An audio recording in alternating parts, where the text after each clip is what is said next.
nom du Père, du Fils et du Saint-Esprit. Amen.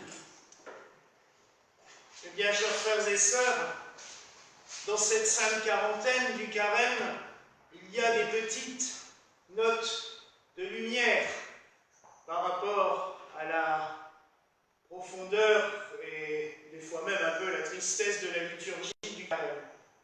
Parmi ces notes de lumière, nous avons cet évangile de la transfiguration, ce qui nous permet de voir et de contempler peut-être un avant-goût, et je dis peut-être, je dis même certainement, un avant-goût du royaume des cieux. Saint Augustin le dit justement à propos des disciples, et je vous avoue que je n'avais jamais fait le rapprochement.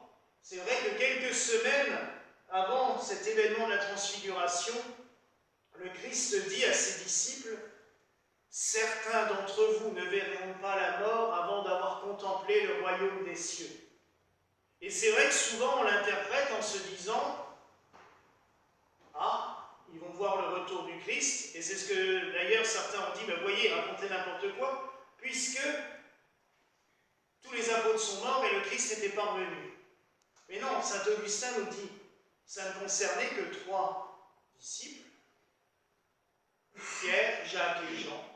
Et en effet, eux, ils ont contemplé le royaume. D'une manière imagée, mais le Christ nous le dit aussi souvent, pour l'instant, vous ne voyez que comme dans un miroir. Un jour, vous verrez face à face. Et il faut reconnaître que la transfiguration est un mystère insondable. Il y a de quoi dire, parler. Et là, je vois ceux qui commencent à avoir peur. Il ne va pas se taire. Oui, en effet, il y aurait de quoi dire, parce que, pour info, c'est vrai que ça fait 2 ans que je suis en train d'écrire un livre là-dessus, et à chaque fois, je pense que j'ai fini, il y en a encore qui arrivent. Donc, il y a de quoi parler pendant longtemps. Mais la transfiguration tombe, je dirais, à point nommé. Et c'est une fête d'une importance assez capitale. C'est d'ailleurs la seule fête du Christ qui est célébrée 2 fois dans l'année. Une fois le 2e dimanche de carême, pas de manière super solennelle, mais il y a quand même, les chants sont quand même un peu plus joyeux et il y a la lumière, et le 6 août. Et ce jour-là, ceux qui viennent toujours à cette période, il y a notre frère Antoine qui bénit les fruits ce jour-là, parce que c'est la prérogative du clergé mineur de bénir les fruits, parce que ça a un sens particulier. Mais pourquoi ces dates? Je vais quand même vous donner le détail parce que ça peut vous aider. La tradition apostolique veut que la transfiguration ait eu lieu 40 jours tout pile avant la crucifixion. Donc, on l'a placé le 2e dimanche de carême parce que c'est le dimanche qui tombe à peu près 40 jours tout pile avant le vendredi saint. Et le 6 août, parce que 40 jours après le 6 août, c'est le 14 septembre, la fête de l'exaltation de la croix. Vous voyez que les calendriers liturgiques n'ont jamais été faits au hasard et tout a toujours été bien pensé pour nous rappeler ces chiffres symboliques, parce que 40, on l'a déjà vu pour le temps du carême jusqu'au début de la semaine sainte, puis on le voit les 40 jours du Christ au désert, on l'a vu pour les 40 ans des Hébreux après la fuite, le départ d'Égypte, jusqu'à trouver le royaume, le territoire de Canaan, leur pays. C'est toujours un temps de préparation, un temps d'attente. Et pourquoi ces 3 disciples ont-ils été mis à part? Parce qu'une autre traduction dit bien, il les a pris à part et les a emmenés sur une autre montagne. Parce que Pierre, Jacques et Jean vont être les témoins d'un autre événement, beaucoup moins sympathique, beaucoup moins drôle. La nuit du jeudi saint, ils vont voir l'agonie du Christ. Ils vont d'ailleurs en être tellement terrifiés et désespérés qu'ils vont s'endormir dans un coin. De peur, ils vont se recroqueviller dans un coin et s'endormir. Vous savez, on a tous ce problème-là. Quand des fois on est bourré par les angoisses, on n'a qu'une envie, c'est d'aller se mettre dans le lit et de dormir. La couette sur la tête, là, pour surtout plus penser à rien. Et bien c'est ce que vont faire les apôtres. Ils ont tellement peur qu'ils vont se mettre dans un coin et comme si le sommeil empêchait que les problèmes continuent derrière. La preuve, quand ils se sont réveillés, le Christ s'est fait arrêter. Donc c'était pas franchement mieux après qu'avant. Mais ils ont vu donc le Christ dans ce qui est la splendeur de sa divinité, la transfiguration, mais aussi dans le plus bas de son humanité, l'agonie, la détresse, la souffrance. Ils ont contemplé tout le mystère du Christ. Et d'ailleurs, ils nous l'ont transmis d'une certaine manière. Mais maintenant, revenons un petit peu sur ce que nous avons devant nous. Parce que nous avons la chance d'avoir cette magnifique icône qui nous permet d'avoir vraiment tout le mystère de la transfiguration. On voit les apôtres recroquevillés, apeurés, forcément. Ils voient quelque chose d'assez époustouflant.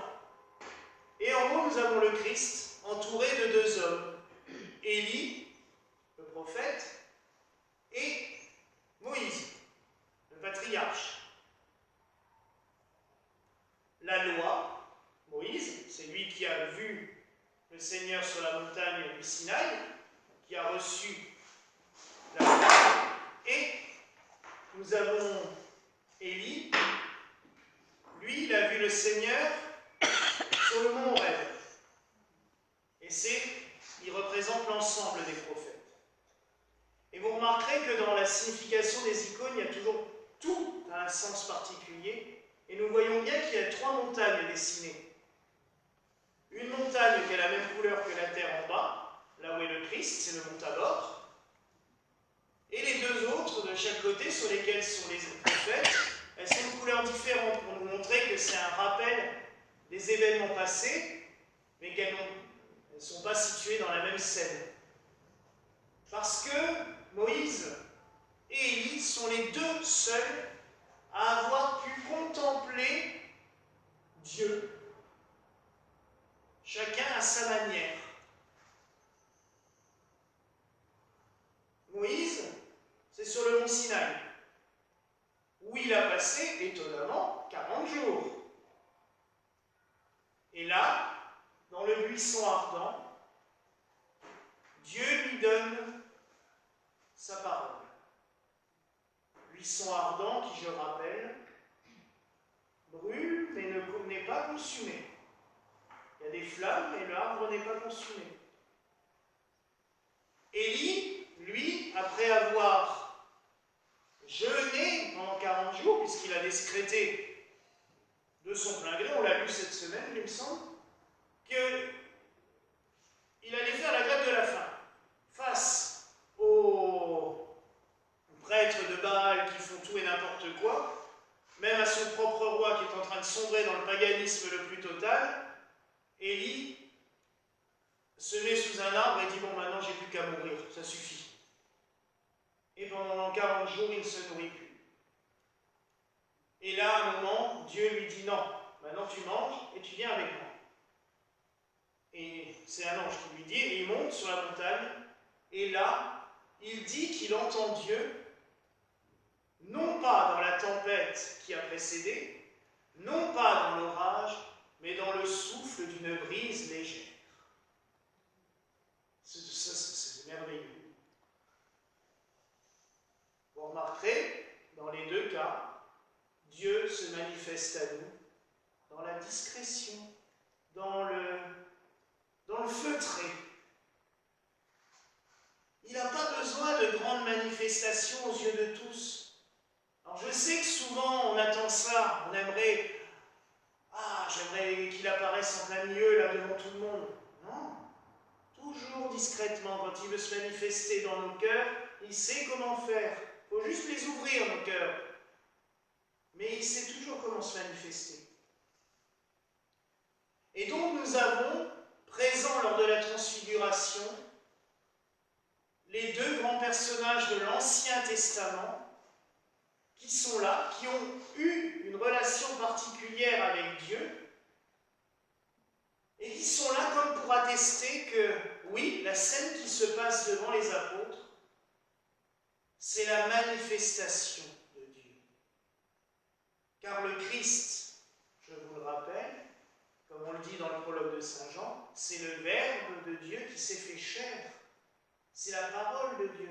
Cette parole qui s'est adressée à Moïse et qui a dicté les 10 commandements.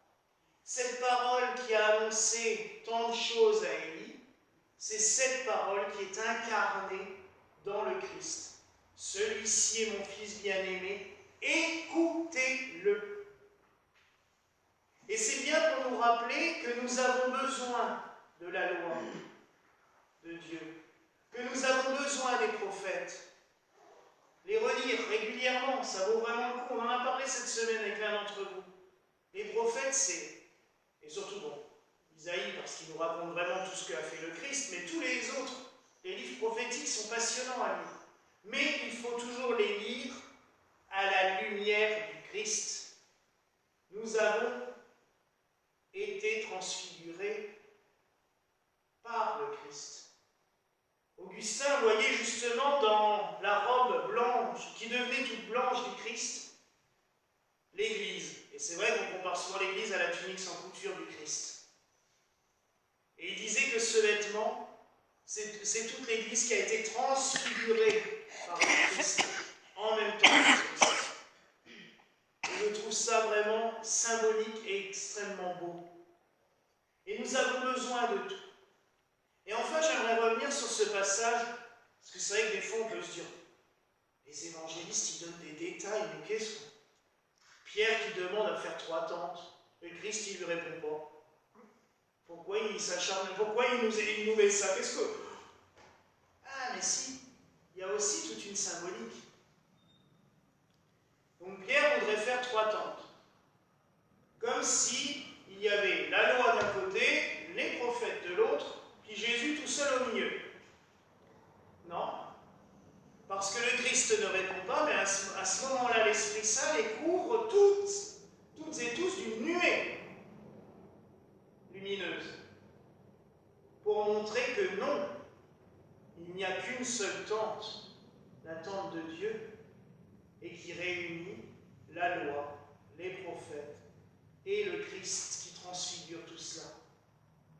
Et nous avons besoin de ces 3-là, tous ensemble. La loi, parce que, je parle de la loi divine, parce que il faut bien être guidé. On sait bien à quel point les humains sont compliqués, pour ne pas dire autre chose, et qu'il faut bien des règles pour avancer correctement. Ah, vous voyez ce que vous voulez dans ce que j'ai dit là.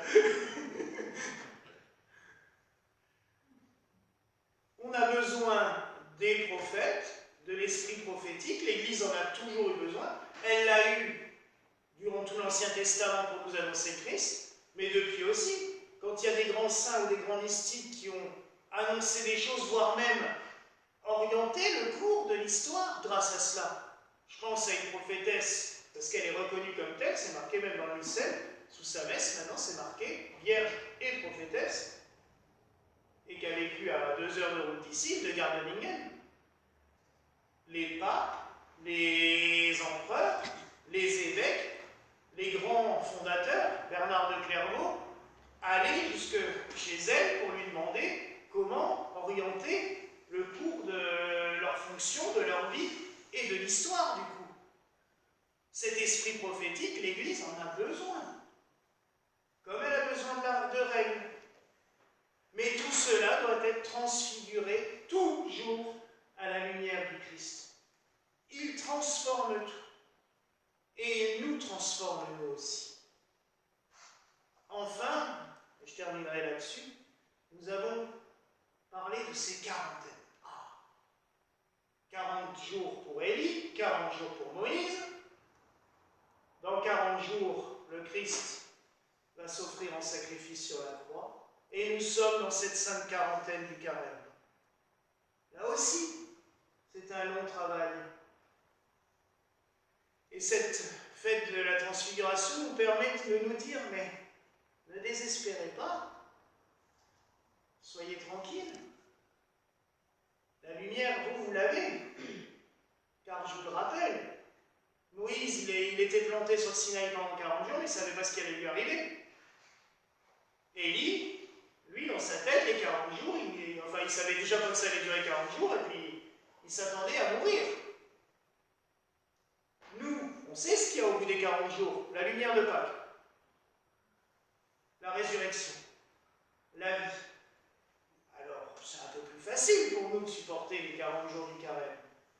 Et c'est pour cela qu'on doit les vivre dans la joie et pas dans la tristesse, comme le Christ nous l'a dit lors de l'évangile du mercredi des Cendres. Mais ces 40 jours doivent nous permettre aussi de nous élever. Le Christ les a pris à part et les a conduits sur une haute montagne. À chaque fois que nous voulons prier, à chaque fois que nous voulons nous tourner vers Dieu, il faut nous mettre à l'écart. Ça ne veut pas dire que matériellement, en disant, pour prier, il faut que j'aille me mettre en haut de la montagne ou au fin fond d'une forêt. C'est toujours mieux pour prier d'être un peu tranquille. Mais c'est surtout, avant tout, dans notre esprit qu'on doit se mettre à part. Faire abstraction des problèmes du jour, des problèmes du monde, tout ça, et dire non, maintenant, je me mets avec Dieu. Et même spirituellement ou mentalement, de monter sur la montagne, de dire là, maintenant, je me rapproche de lui, et tout le reste, je le coupe, pour pouvoir être relié à lui. Et ce chemin du carême doit nous conduire à notre propre transfiguration. Et nous n'en avons pas qu'une à vivre. C'est toute notre vie que nous devons nous transfigurer toujours plus, toujours mieux, pour nous rapprocher de Dieu, pour que nous puissions aussi contempler son royaume. Mais nous avons cette chance, c'est que ceux qui l'ont vécu nous l'ont raconté. Et nous pouvons le vivre un petit peu avec eux. Ça, c'est merveilleux. Nous savons ce qui doit arriver. Nous savons ce qui va nous arriver. Moi, je trouve ça vachement rassurant. On ne part pas à l'aveuglette. Mais il faut juste accepter de nous laisser porter par cela. De nous laisser conduire. Alors, nous aussi, suivons le Christ, laissons-le nous prendre à part, laissons-le nous conduire sur la sainte montagne, sur la haute montagne, afin de pouvoir contempler sa lumière. Jésus transfiguré, pour que nous l'avons chanté en chant d'entrée, pour que dans sa gloire, dans sa croix, nous puissions le contempler, lui, la splendeur du Père. Voilà la grâce que je nous souhaite en ce jour au nom du Père, du Fils et du Saint-Esprit. Amen.